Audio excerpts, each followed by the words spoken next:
Well, hello, ladies and gentlemen. Barry Landau here. You may know me from my planet groups on Facebook or from my YouTube channel. I'm here today with two of my great old friends, Pedro Nahoum from Brazil and Ken Simpson from Culver City, from Los Angeles. And he's the vice president of the Bromeliad Society of La Ballona Valley. How you guys doing today? We are doing good. Really good, thank you. So we're here today to talk about, to feature this brilliant friend of ours from Brazil, Pedro, who's got phenomenal things happening down in Brazil. He's a real mover and a shaker down there. And well, anyways, so Ken can say hello if he wants, but otherwise, should we just let Pedro start? Yeah, nice to see you again. Everything's going to go great. Thank you. Pedro, go for it. Okay, let me test the file. Green. He needs a screen share, Ken. Thank you very much for this second opportunity to talk about what we are doing here in Brazil. And I'm really happy with the integration of all the bromeliad collectors and schoolers all around the world, because before the internet, we did have that opportunity. I met a lot of good people from the United States and Europe and Australia, but now we are getting closer, and I think that we can share our knowledge, our experience, and think together about the future, about what we can bring for our beloved plants and nature and the whole bromeliad community, because I think that we are doing something that is more important than just growing ornamental plants. And I would like to explain the history of my business activity here in Rio de Janeiro, a place where we can find one of the major diversity of species at the family, of the Bromeliaceae family. And I'm gonna talk a little bit about the subject, the field of my studies in biodiversity management, because I have been applying that to bromeliads in the last 20 years. So our live today is gonna be the development of the Bromeliaceae genetic reserves in the 21st century, from bromeliad horticulture to sustainable food production systems. That's what happened with my business, and I think that we have a very good opportunities to apply that in other countries, in other continents. So first of all, I would like to talk about the bromeliad, some historic background about the bromeliad horticulture, because we started with other families, plant families, with the discovery of the New World. So almost 300 years ago, the Europeans brought back from Brazil and other countries like Colombia and Ecuador and Mexico the first bromeliads, and the bromeliads needs to be, that bromeliad species to be grown in Europe needs to be small, and because they would grow inside houses and small greenhouses. So it first had an exclusive indoor development with small plants that tolerate low light indoors. That remains for many years, and just in the middle of the 20th century, mainly with the trips of Mulford Foster to South America, but also with the activity of the landscaper Roberto Buller Max in Brazil, we started to grow bigger species and full sun species. and that had a wonderful development in Florida and California in the United States before the other regions in the world. In Rio, in Brazil, in São Paulo and Rio, where we can find many species in the wild, we just up to the end of the 80s, we just grew wild species, and we didn't make hybrids or grew imported hybrids. So just after the beginning of the 90s, like 30 years ago, with the foundation of the Brazilian Bromeliad Society, we started to make some species and hybrids exchange with the US people, our very good friends. So in the last decades of the 20th century, many new bromeliad collectors and breeders appeared in Brazil and in Australia. And now we can see in these first decades of the 21st century, many ones showing up in Southeast Asia and South Africa. And that's very interesting because we can watch that bromeliad communities development with the social media, with the Facebook and Instagram and other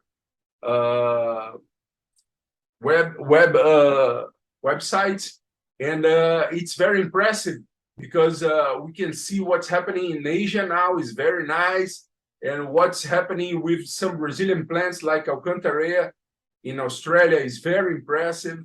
So also all the species and the variability that you in California have been growing for many decades of Actias and Dicias and Orthophytons and other species. So I think that it's very exciting, the point that we reach, and we reach it, and I think that we're gonna have a beautiful landscape further. So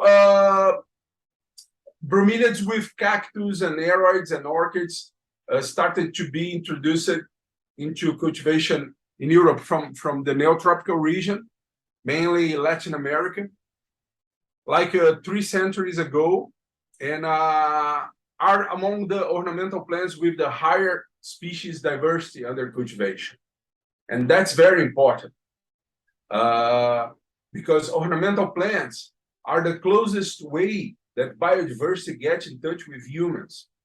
And for thousands of years, we grow side by side with vegetable crops, fruit trees, shrubs, medicinal plants, and fibrous species in tribes, orchards, and homes. I mean, I don't know if we have in the bromeliad community the dimension that we are doing something that have been done for a long time in human history. We are the guardians of the tradition, a very old tradition, to keep plants nearby our homes. Keep plants, keep a major diversity very close to us. Can I interrupt for 1 second? Yeah, sure. And I'll try not to interrupt too often. I think one important thing to mention to the audience is that really bromeliads in Europe didn't emerge into the public sphere until the 1960s or 1970s. Before that, it was mostly in the botanical gardens and for the sort of the botanical scientific elite people. And then it was over the late 50s or early 60s and 70s that bromeliads started to become available in a large way to the European public. Yeah, and in America too. You are talking about the market, the mass market. You're right. The Europeans were the Belgian people, the Dutch, the Germany people, the English people. They were the first to develop varieties and to develop the mass markets of bromeliads, mainly with Frisia, Neurogelia, Ichmea. But Actually, just 1 second. I'm sorry to bug. the person who actually was the very first one is from your country, Mr. Alvin Seidel. He was the one who brought Equia fasciata straight out of the Brazilian forest, started to reproduce large amounts. Yeah, I had the opportunity to meet him. Oh, fantastic. He was the one, though, who started shipping into Florida and California in the early 60s. This is in the Americas. I know it's different, completely different story in Europe. His son, Donato Seidel, is still growing bromeliads in Santa Catarina state nowadays. And someday I'll tell you the story of a family friend of mine. He was the guy who he invented the, what do you call it, Catalea corsage for America. Didn't exist before him. And he did this by working with Alvin Seidel. It's for another day. Really? Sorry. Go continue with your story. Okay, thank you.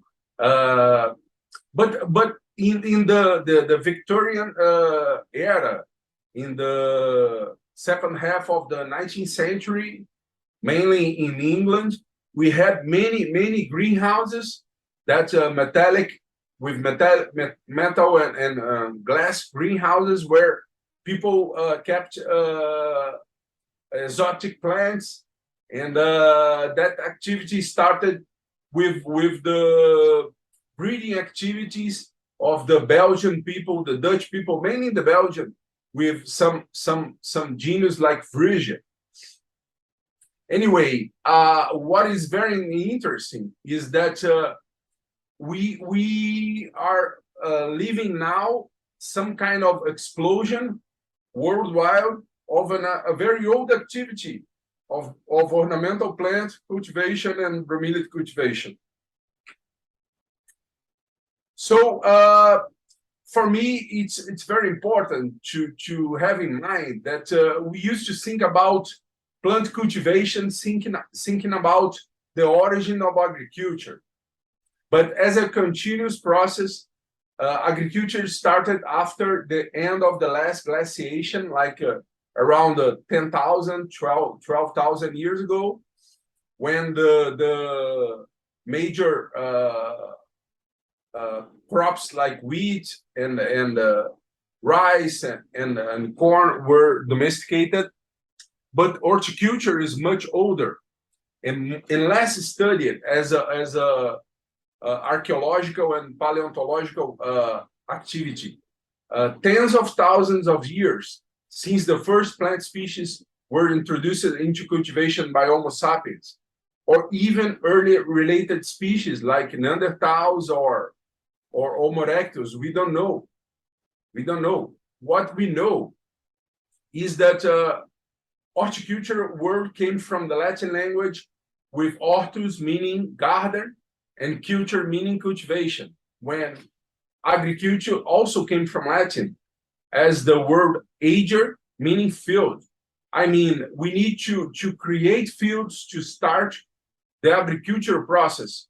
But horticulture came from very early tradition of our species that many tens of thousands of years ago, much earlier than wheat, rice, or corn domestication, started to cultivate a huge diversity of wild species around their homes, or even did see what is proved now in many places in Africa and South America, that Homo sapiens did seasonal orchards that were visited from time to time.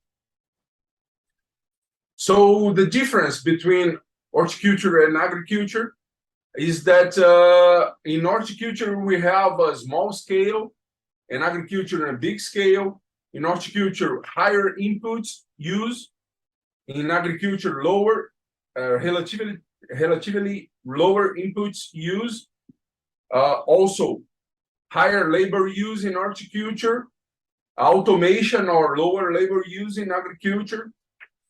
And about information, we used to have higher information use in horticulture and lower information use in agriculture. But this scenario is changing with the precision agriculture nowadays. But the main point is that horticulture were a polyculture activity. and agriculture used to be monoculture. You're gonna understand why we are talking about all of that, because that's what happened in my activity with bromeliads, coming from the ornamental horticulture to polyculture in agriculture now.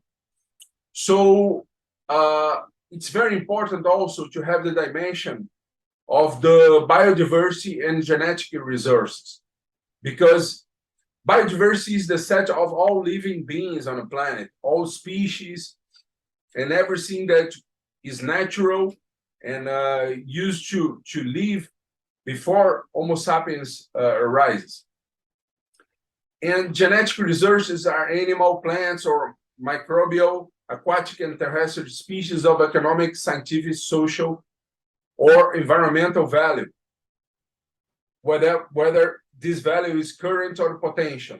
But what is important is that biodiversity becomes a genetic resource when we study it, use and conserve it. I mean, we are promoting the rise of genetic reserves when we are getting in touch with biodiversity, and that is very important inside the world's bromeliad community. I think that the bromeliad community now are doing in all continents something that never were done before in human history. We are working with many different genera. We are working with many different ideas of breeding, of product development, with some people working even with completely different ideas and breeding proposals inside one genus, like is happening now with Neurogelia or Nanas. And I think that it's very exciting to think about the future with our beloved family. So what is very relevant also, I think, mainly because we are spreading the ideas. I have been doing that with Barry on the Facebook. We are spreading the ideas that we at the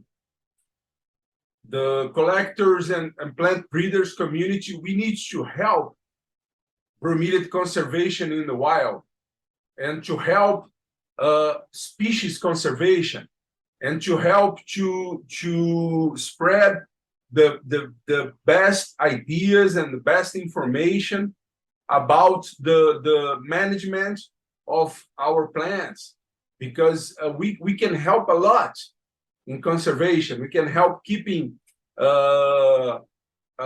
endangered species, keeping wild genotypes that came from the wild for sure, and are certified like the many plants that the late Harry Luther, my very good friend and very important bromeliad schooler, did in Mary Selby Garden.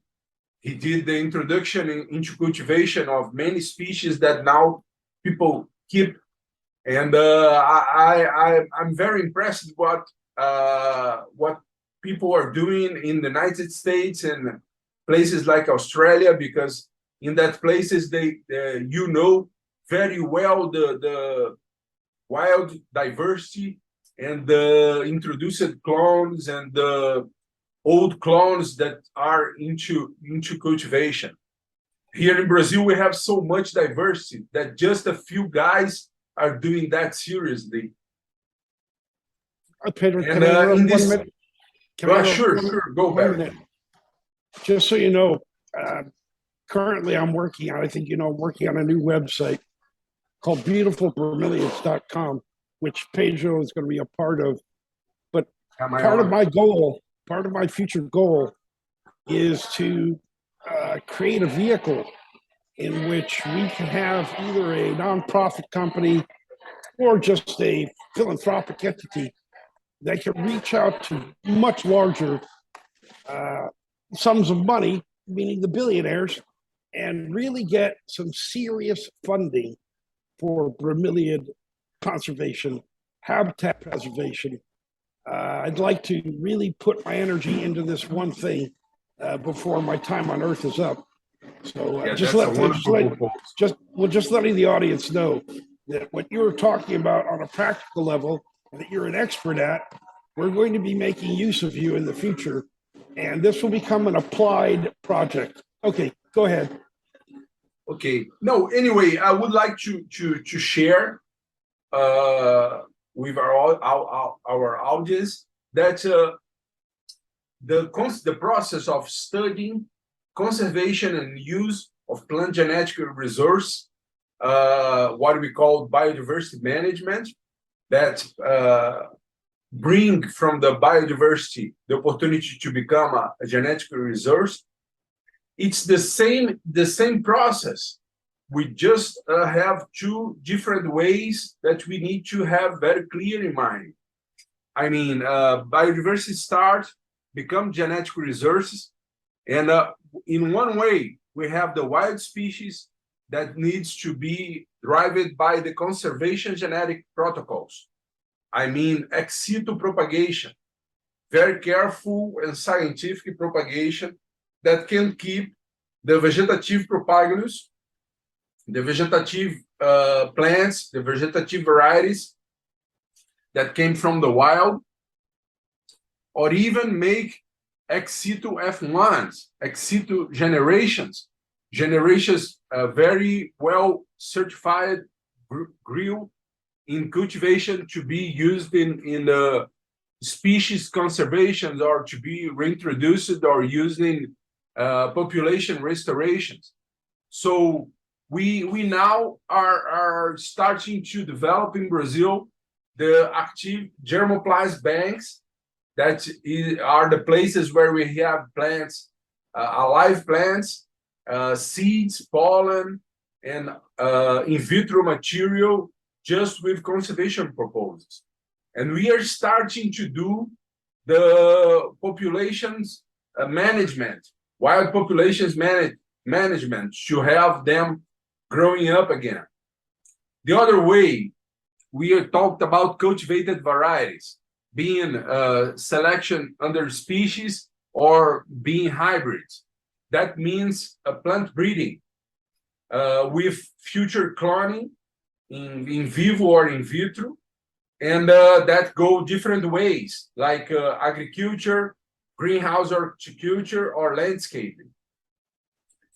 To have another view of that flow chart of economic activities related to the management of bromeliad biodiversity, we can understand that after moving to be a genetic resources, we start to having domestication and plant breeding process with the rise of new plant varieties, and followed by horticulture, agriculture, and the other two fields that I'm working now: intercropping in agriculture and agroforestry.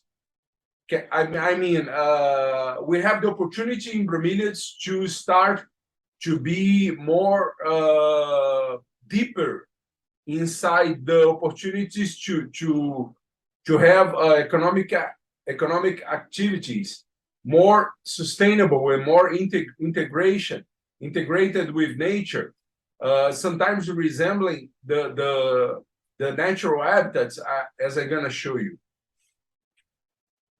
So my inspiration during my whole life, now with over of 30 years of bromeliad cultivation, always have been the Brazilian open ecosystems. That's a fascinating field that we can share deeper in another opportunity, because we have so many details and so many. Brazil is such a big country that we have even inside biomes, like very destroyed biomes, like the the Atlantic forest where I live that have been destroyed systematically since the early Brazilian discovery for over 500 years. Even in that kind of biome, we have many different ecosystems of open ecosystems, ecosystems that never gonna be true forests and never being true forests like the Atlantic forest is, like the Amazon forest is. We have the opportunity to have sun tolerance bromeliads, and we have the habitats full of plants like bromeliads and cacti and aeroids and chibuquina, melastomataceae, and others. And it's very interesting that we have sometimes the same plant families, sometimes the same plant genus, the same plant genera, changing the species, but spread all over the open ecosystems in Brazil. So we have in Atlantic forest, at the Atlantic forest, the altitude feels the places higher than the 1,400 meters above sea level, at the mountains here in Rio, São Paulo, Espírito Santo, and at the south. We have nearby the sea, at the seashore, we have the Restinga vegetation, where I have my farm that I'm going to show you. The sandy fields, where we have many other species, but the same idea of open ecosystems. We have biomes like Caatinga, Cerrado, or the Pampas or the Pantanal that are naturally open. So these ecosystems are places where we can find that plants growing all over the place. It's different than the Amazon forest, where sometimes you gotta go to the top of the forest to see some bromeliads, or deeper inside the forest to see some terrestrial ones. And also in that ecosystems, we have in that biomes, we have ecosystems that are naturally open, like the Inselbergs, the granite rocks, the island mountains that we can find all over the Atlantic forest, and in many places in Caatinga at the northeastern, and even in Amazon. And Inselbergs mountains are a natural stock of interesting species that we're gonna have the opportunity to bring into cultivation. Many new species are to be discovered there. Many Chilenses gonna come on the next years from the Inselbergs. Even giant bromeliads like the Alcantareas have been described. I described it with Dr. Leonardo Versier like 2 years ago, 2 new species of Alcantarea from Rio. And many other plants like Neurogelias and Enkmeias also, Jichias and Encoliriums. Inselbergs are fascinating ecosystems. We also have the opportunity to later on talking about them and show the many. We have thousands of Inselbergs in Brazil. We have Inselbergs in Africa and China also, but because Inselbergs are like petrified insides of volcanoes, so very old rocks that have been colonized by plants. But the Brazil is the place where we can find the major diversity of Inselbergs, including the biggest rock on Earth at Minas Gerais, at the boundary between Minas Gerais and Espírito Santo state. We have the biggest mountain on Earth, and I'm sure that we have at least 2 or 3 new species bromeliad species there. And also some places, open ecosystems like the tepuis of the north of Brazilian Amazon, at the boundary of Venezuela, where we can find the major amount of tepuis that are very old, between the oldest mountains in the world, where we can find also many new species, including bromeliad species. So that open ecosystems have been my inspiration, because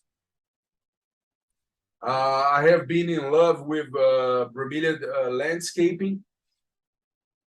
I have been in love with bromeliad conservation, that like 3 decades ago were a major subject of the extractivism related to landscaping use of wild bromeliads that were illegally collected. And I got inspired by that and realized that 3 plant families, neotropical plant families, are always seen in that open ecosystems. And that was my inspiration for the species intercropping that I'm developing right now at my farm. The plant families were Bromeliaceae, Cactaceae, and Myrtaceae. The last one, the family of the Suriname cherry, a wonderful family of over 1,000 species, mainly neotropical species of berries that have been discovered. We still have many ones to discover and are getting very important, because the fruits are full of natural substances that are very good for our health. But also, it's also because they're edible, right? They're edible for humans. 100% edible. The success of this, the natural history of these species, first were that they were wonderful food for wild animals that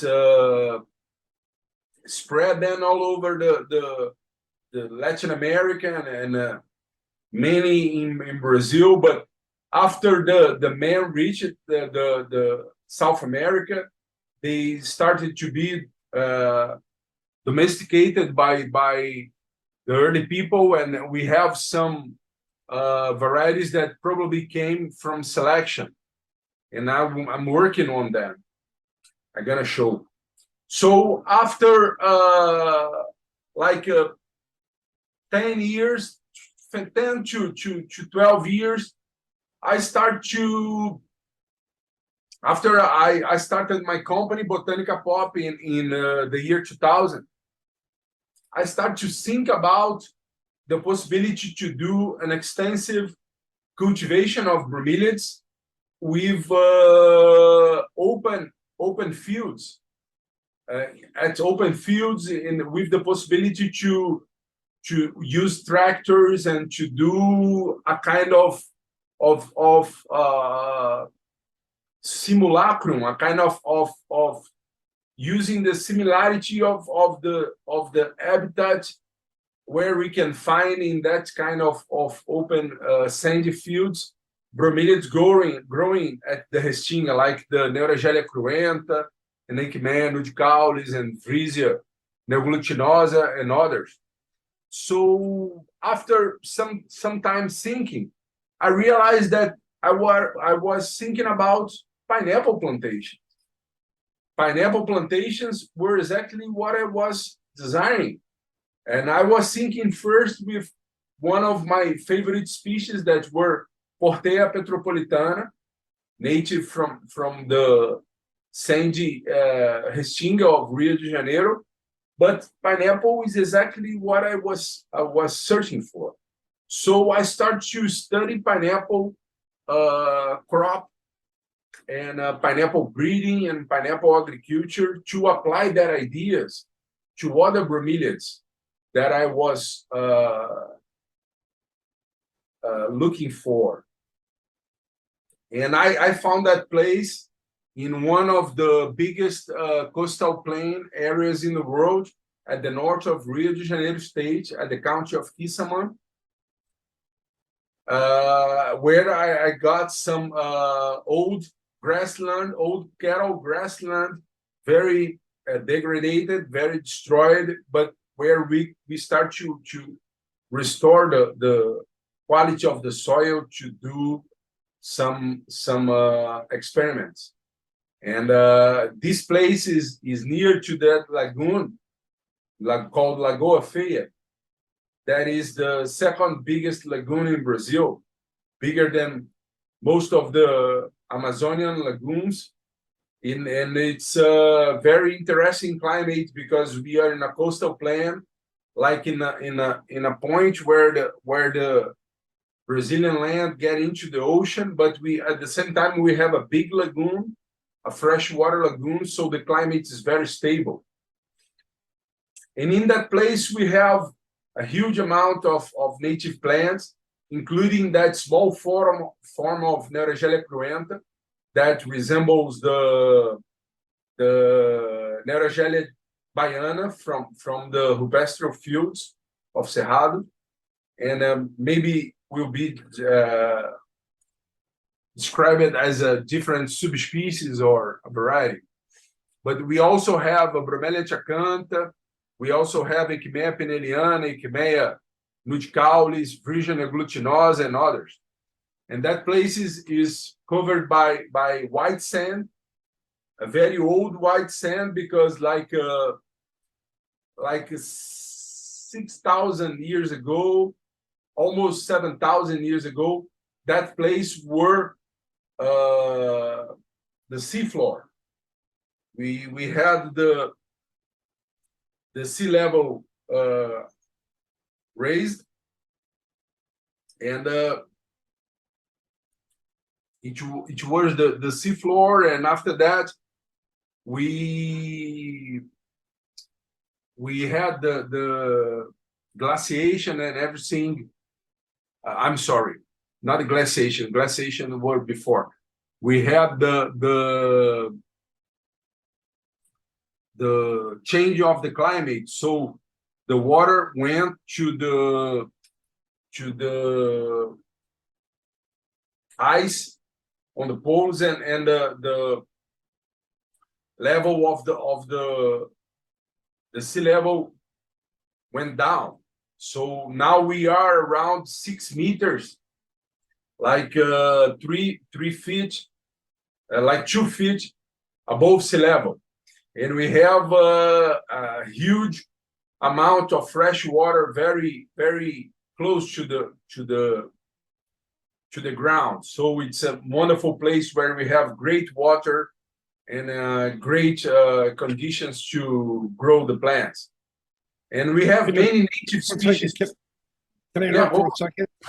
I think an important thing for our viewers to understand is that the Restinga and these kind of areas you're working in have up till now been considered marginally useful in any way, let alone for agriculture. And part of what your system is doing is integrating these kinds of biomes, these kinds of areas into a usable, workable format for economic production without destroying them. It's a very interesting concept. It's a way of using these biomes without ruining them. And so it's a very interesting thing. And the other thing, I just want to make one last point. Sorry, I don't mean to interrupt. But what people have to have an image in their mind is that bromeliads, especially bromeliads, like pineapple, the species of pineapple, many of them come from Brazil originally. But these genetic resources were, yes, stolen. Let's put the right word on it. Stolen by Europeans. They went off, and whether it was Belgium or Holland or wherever, they made hybrids. They made huge economic gains over the last 300 years, and nothing was paid back to Brazil. And Brazil did not benefit from the usage of its own genetic resources. It is time now. Now is the time, especially for people like you, to bring home the potential of these plants for the use in making Brazil a better place to be, and for more of these resources to make money for Brazilian people, and not for external giant nations, you know, who are dominating. And okay, so sorry, go ahead. You are 100% right, Barry, because the Brazilian history is a history of cattle economic activity. I mean, most of the area of Brazil were confiscated by the cattle farmers. They have been they brought the cows from Europe in the beginning of the colonization of the country, and cattle have been destroying the natural vegetation,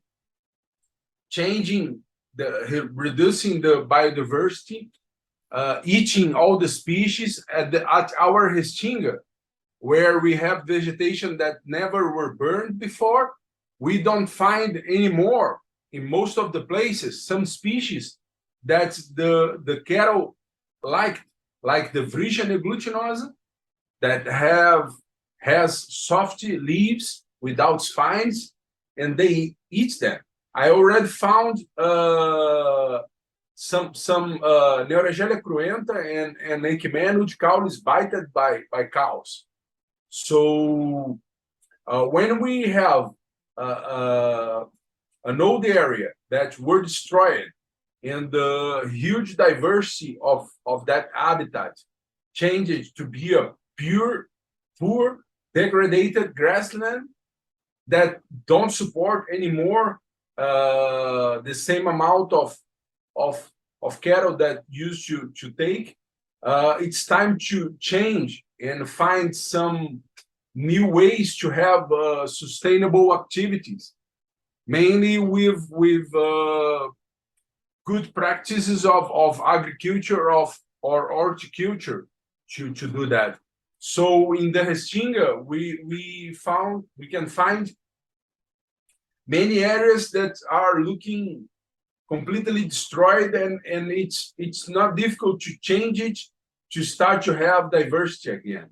So we are taking a close look at the native species like this Eugenia that we can find, and it has sweet berries that can be grilled for the market. So I'm now into that genus, and I have around 100 species to start to grow with the bromeliad, with the pineapple plantations. Inside that, I'm gonna show you. So just one point. Okay. With this Birdiaceae family or genera, there's a possibility for fresh fruit, dried fruit, and juice for all different kinds of prepared food products. Yeah, and sometimes the leaves have natural oils that we can make teas, medicines, and other stuff. So it's a wonderful opportunity. This one on the left is another species, that Eugenia umbelliflora, that has more anthocyanin than acai palm, and it's an impressive fruit with a delicious flesh that can make a sweet jelly, and has many nutraceutical properties. But we also can find cacti on that. You can see that on the picture on the right, the Melocactus violaceus, between the leaves, the dry leaves on the forest back of the forest ground.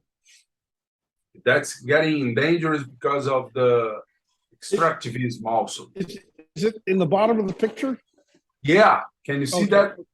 Yeah, I see Can you it see now. that? With the rounded white cephalium. There is even a seedling on the side of that, a small green spot. They call it, at that region, they call it, the common name is the monkey's head. And we have some beautiful flowers too, like this Microlicia. It's a Melostamaceae. It's a plant that I'm sure that it's gonna become popular in the United States because you love the chibuquinas and you are doing in California some impressive chibuquina hybrids. This is another genus of the family that's gonna be popular in the future. So I start to grow diversity in that place, and I can say that it's for many plants that are so sun tolerant, it's easier to keep them alive, to keep them clean. They are better competitors to the weeds, other than in more humid places. So in my family's farm at Maricá, nearby Rio City, we need to have like every 2 weeks, we need to have people digging weeds out and cleaning them. It's a lot of labor and very difficult and stuff. And in this place, the plants grow without problem because the weeds can take the same amount of sun and heat. And we have mainly. One second. So you're using labor instead of chemicals. Sure. For the weed. We never used herbicide that place. Very good. Yeah, it's very good because to be honest, the first idea were to have cheaper maintenance because it's very hard and it's very expensive to keep the maintenance when you have planters being in shade houses or greenhouses or open fields in places where you can have a lot of rain. It's more or less the same difference of that you have between Florida and California. And this place resembles California climate in the sense that it's dry and hot. And but we never have lower temperatures there. And I'm trying all the Bromeliad genera that takes full sun. And I really love another genus of plant that is aloe from Africa, from Asphodelaceae family, that they love that kind of environment. So we are doing some aloe breeding too. And besides the fact that we cannot eat aloes, they have a huge potential as medicinal plants and as ornamental plants. And many are very important as cosmetics too. But you can see the orthophytons, they love Gichias, they love Encoliniums, they love the sand. And I'm pretty sure that we don't have that much diversity of these genera that are often more native to Caatinga and other places in northeastern for historical reasons. I mean, we don't have. I'm pretty sure that we don't have orthophytons at the Restinga because orthophytons appeared at the isobergs of the north of Minas Gerais states around the Jequitinhonha Valley, and the Atlantic forests were humid natural barrier to them to cross to reach the Restinga. And also orthophytons, they don't have the berries that we can find in Echimeas or Neurogelias that are good food for birds. I mean, orthophytos as cryptanthus, they have more dried fruits, and in the sense that they are eaten by lizards and sometimes by ants. And in this sense, we don't have the opportunity to have the long distance transport and dispatch by animals like birds that can fly. Well, 1 second. So there's the orthophytum is surrounding the aloe in the left picture, and the orthophytum is in the right corner of, I'm sorry, yeah, is in the right corner of the right picture, is one of the orthophytum species. Yeah, But no, it's also- not a species, it's an American hybrid. Oh, I'm That's sorry, American starlight. hybrid. Yeah, got that's you. Orthophytum starlight. Oh, okay, it's common here. But and then I'm sorry, I didn't mean to interrupt, but the upper right-hand side of the right photo, are those dichias? On the top, Yeah, on the top of that right-hand photo, in the background. I think yeah, I see they some encoliriums. encoliriums. So these are basically the encoliriums and the orthophytums are coming out of menagerie, which is in the center of center north of your country, right? And yet here you are, you're integrating them into these coastal restinga, essentially for landscape products in an area where no one else can grow anything. So you're making an incredible usage of an area. You're bringing value to the marketplace, and still you're doing this in a very benign way. There's no destruction of the environment here. Yeah, nowadays we have a much higher diversity and soil conservation and many opportunities to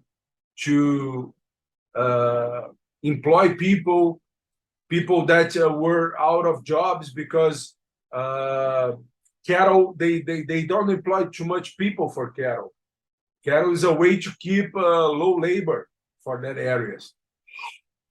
And but it's very interesting because we are having good results with many other species, including Mexican and US cactus species, and some bromeliads from cold regions in Brazil, like the south or higher on mountains. They are doing great at our place.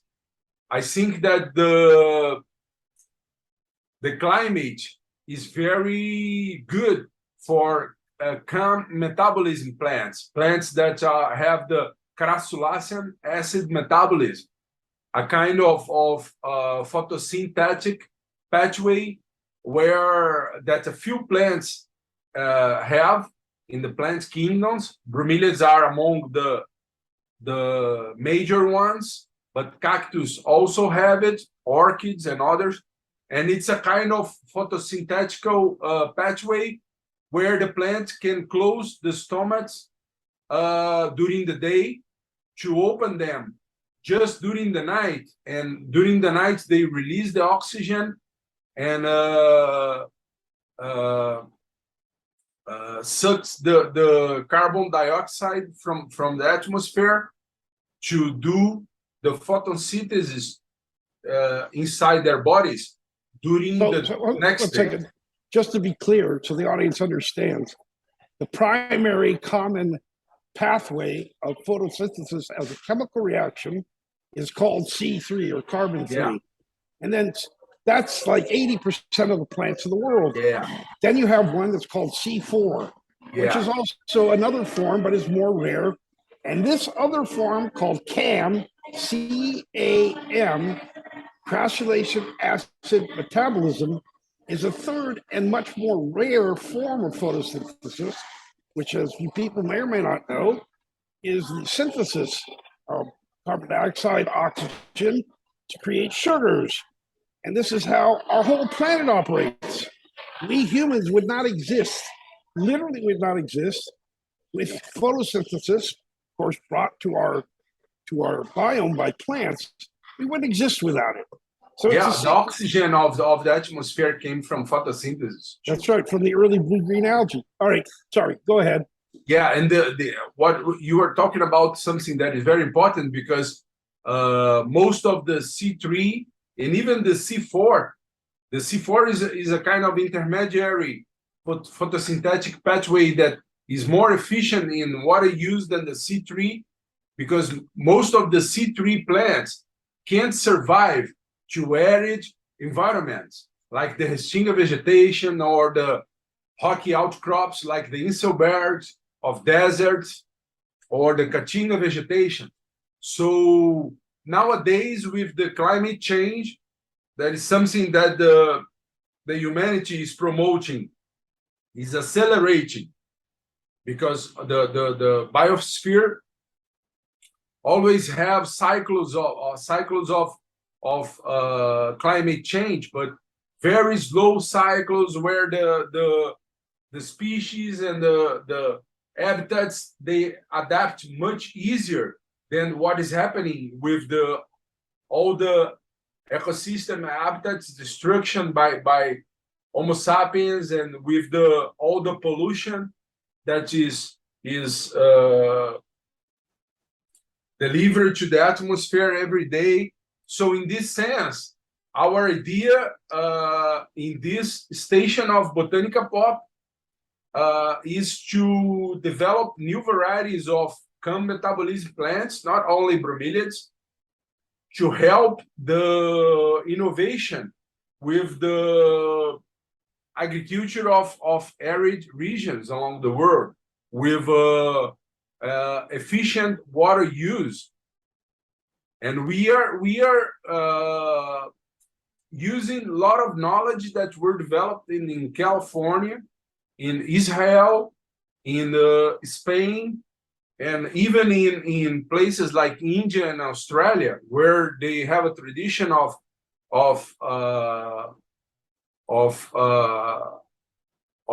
desert agriculture. But we have the opportunity to do some integration of species of different plant families that resembles a little bit what's happening in the natural ecosystem. I mean, in nature in Brazil, we can find in many places Dicas growing with melocactus.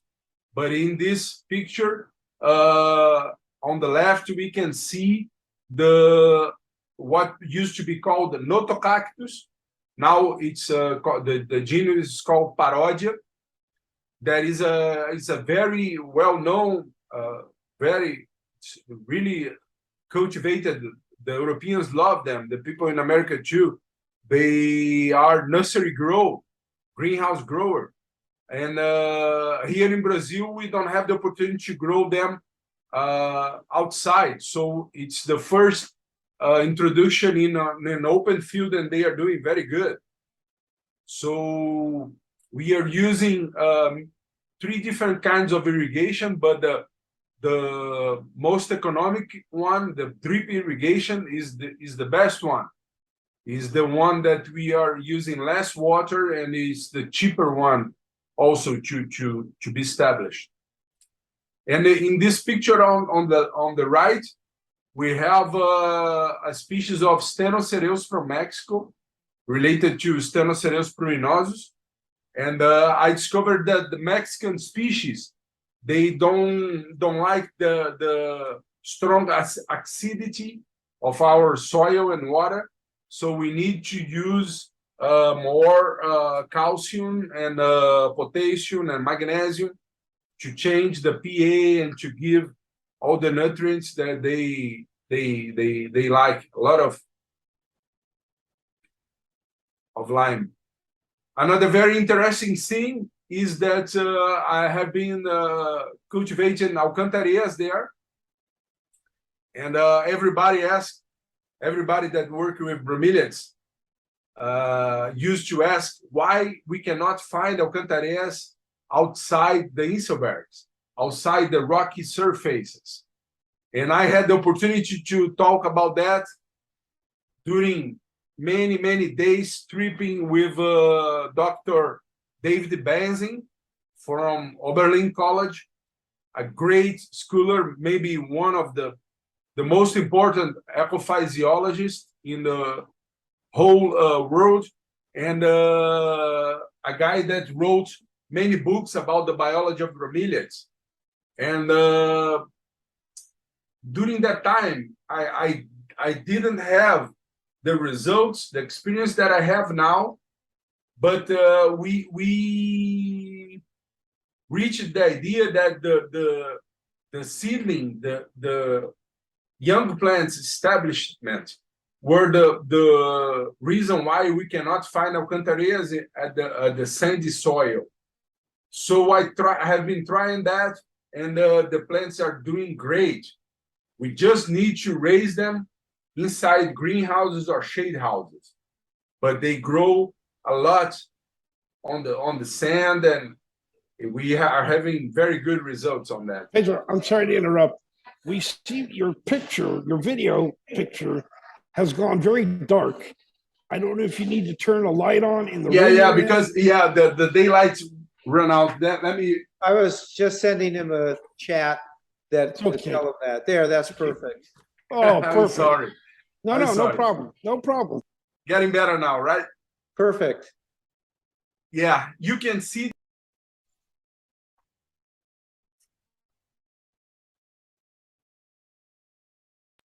Pedro, Yeah, you went that's mute. great. You have to unmute yourself.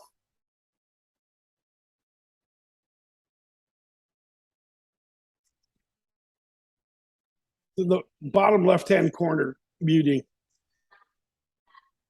In your little square where you are, we need to, there we go, ask to unmute. Go ahead and Okay. talk, Pete. Yeah, I think we can hear you talk. There you go. Okay, you Okay. can see on the left the alcantaria australiana that thrives on the north of Rio de Janeiro state, but were described from material in cultivation in Australia by my friend Dr. Leonardo Versier. And on the right, it's a hybrid that I did between the plant that has my name, the Alcantaria Nahoum from Bahia, with the Rio de Janeiro species Alcantaria glasiuana. Very good one for landscaping. It's a spectacular inflorescence. Beautiful spike. Yeah, beautiful. I don't know what's. Oh, I'm sorry. Yeah, here you can see Dr. Versier, cited by a giant Alcantaria Roberto Kautsky, a species that were named by Elton and two other friends of mine, Otávio and André, in honor to I'm sorry, this plant is just were just made by Elton. The other one that the three guys did were the Alcantaria cerosa, very closely related species to this. And this one were named after Roberto Kautsky, that we have been talking about because Barry published a post about him, and were one of the most important bromeliad collectors ever in Brazil from Espírito Santo. A great guy. I'm very honored to be. He was an American. He was an American, though, right? He moved to Brazil. Was he Brazilian? Is Roberto that Kautsky? No, he was the son of a Germany guy in Espírito Santo. Oh, and then he immigrated. He moved to Brazil. Yeah, their father immigrated to Espírito Santo, and they still speak the German language at their city.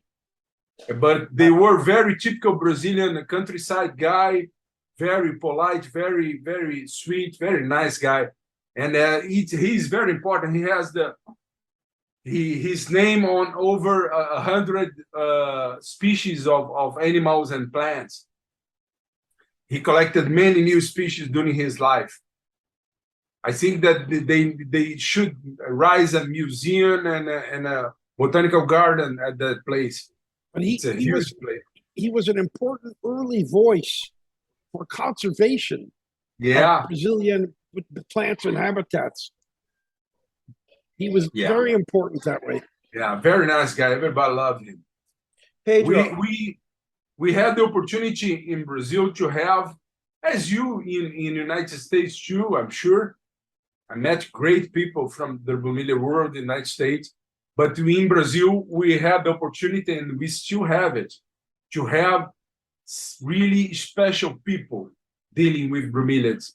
and we made many important friends.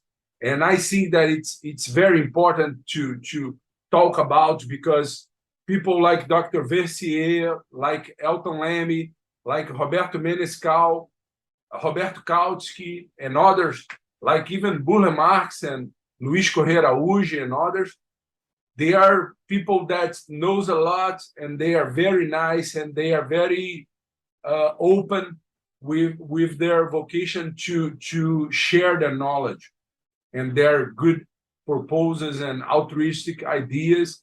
And I think that we should take advantage of that to make a strong community and to develop the Bromeliad world. I'm sorry to keep interrupting. This is part of the goal of my new website, the beautifulbromeliads.com.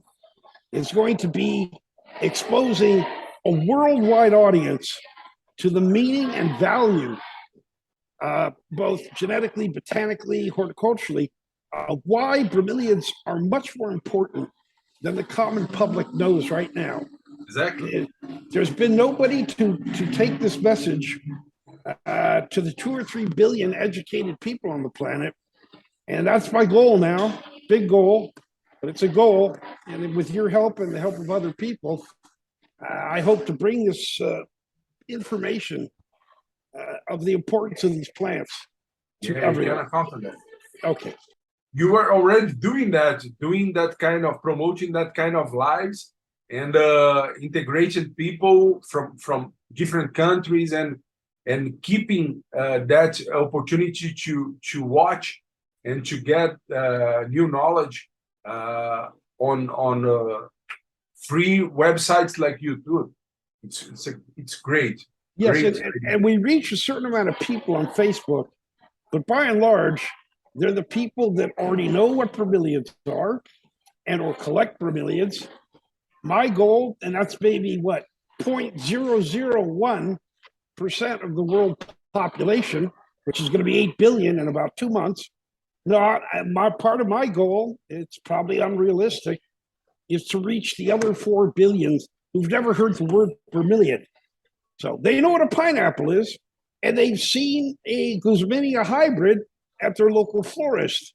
Now the goal is to make them aware of the true future importance, and especially of projects like yours, where you're integrating pineapple agriculture, horticulture with cacti and dichias and enchileriums, and making this areas that were previously unusable, like Thrustingia, usable. Okay, sorry, go ahead. Yeah, just to share with you, you can see the Melocactus salvadorensis on the left high corner with dichias. These are 2 hybrids that I did with the golden barrel cactus, the Echinocactus grusoni. All of them doing great at Restinga. And here you can see the field with everybody popping and blooming, and it's very impressive the amount of seeds that those plants are doing there. I'm starting a plug aligner production just because I have much more seed than I ever thought, and I think that it will be a good opportunity to make an expensive, cheap landscaping plants, because they take sun from the beginning. And even the encolerium, like this encolerium expectably from Caatinga on the left picture, are doing great there. You can see the orthophytums.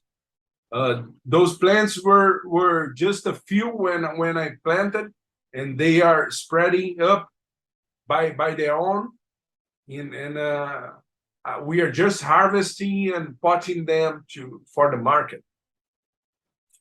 Other plants that we are needing to study a little bit more, like this Echimea ampla on the left, a plant from the Restinga from the Bahia, but they are doing good. And we already did some hybrids like this plant on the right that I call the Echimea David Blue. in honor to a friend of mine, the late David Azulay. And it's a very red, big Equimea for the landscaping market. This is just a selection of a purple selection of the Alcantaria australiana, doing very good. This plant grows on the Inselberg, like 30 kilometers away from this place. And that's the reason why I went to that place, because I need big fields to use tractors to start the cultivation. And you can see how strong the root systems of ananas are when we grow them at the sandy soils of the Restinga. Many times we think that the soils are pure sand, but by the black earth on the root system, you can see that there are a lot of organic matter hidden on the above the surface of the soil. Yeah, and here you can see the pineapple plantations and the different kinds of irrigation that we are using, the sprinkler systems, and on the middle picture we have the drip irrigation under the plastic cover of mulching plastic cover. And now we are trying from the Polysac, Hidegger Polysac company, a new biodegradable plastic mulching mulching film that we're not gonna make waste anymore. That's the best way, that the cheapest and the best way to grow plants is that system that were developed for pineapple industry in Hawaii in the 1950s. So you can see a well-grown. This variety is the variety that I have here of this fruit. It's a red pineapple one, and we were doing some fertilizer experiments. That's the reason why we have different leaf colors, and they made it delicious fruit, very sweet. But these pineapples, these are part of your breeding program, correct? Yeah, I'm gonna show some. The main breeding, the main Bromeliad breeding program is the pineapples. From the last 15 years, I have been doing more pineapples than ananas crosses than any other genera. But I did a lot of Alcantaria and Orthophytum and many Neurogelias too. But the point is that the ornamental market in Brazil is such a mess. It's not easy. And we have many people working, and to establish one variety, we need to fight for many years to let the landscapers know the variety. It's not an easy and profitable activity compared with the food production. So I'm gonna keep inside the pineapple job, and for the next years we're gonna have many varieties coming. And we are also working. I'm sorry, you and I have discussed that I'm gonna, in the future, we're gonna cooperate. I'm hoping to help you develop a brand of dried pineapple that can be exported worldwide, because it's so important for Brazil to and for you to get more of this income. You know, the worldwide market for fresh pineapple and pineapple products, that's juice, canned, and dried, is $35 billion.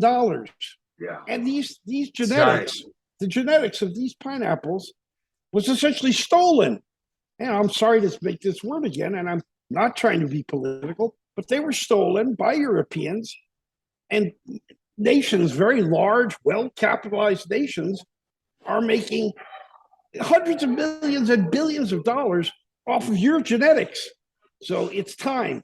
It is time for Brazil to take back its rightful part of this market.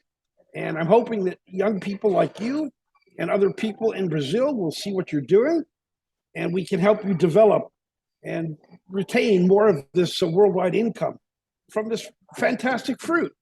Yeah, it's a very important crop. It's the third major crop of the tropical fruits after banana and mango. Now, just avocado is getting closer to the pineapples, but we still have many problems and opportunities on the crop, mainly because too much chemicals are used to grow them. We have many problems of fungi and insects, and one of the breeding programs of the Brazilian research stations are the natural resistance to fungal diseases, and we are also working on that.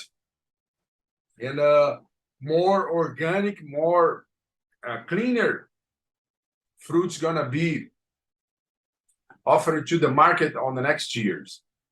So we are changing the old grasslands to pineapple fields, and we have been developing new hybrids, and mainly based on these two wild species that were started to be crossed like 20 years ago, 25 years ago by myself, the Brazilian Bracteatus and the Venezuelan Parguasensis.